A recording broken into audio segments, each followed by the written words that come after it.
Instagram, please search side steps for a Dodge Ram 2500 diesel.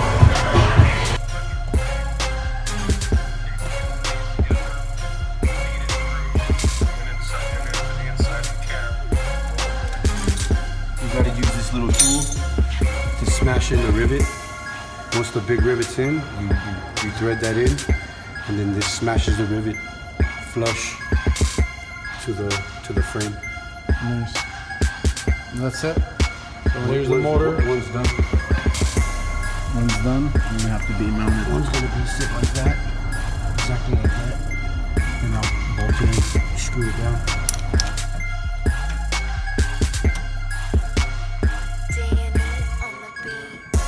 Finished product. Nice. What do you got in your hand, man? 220s. Man, thank you so much, man. We really appreciate you, my brother. What would you tell the people out there?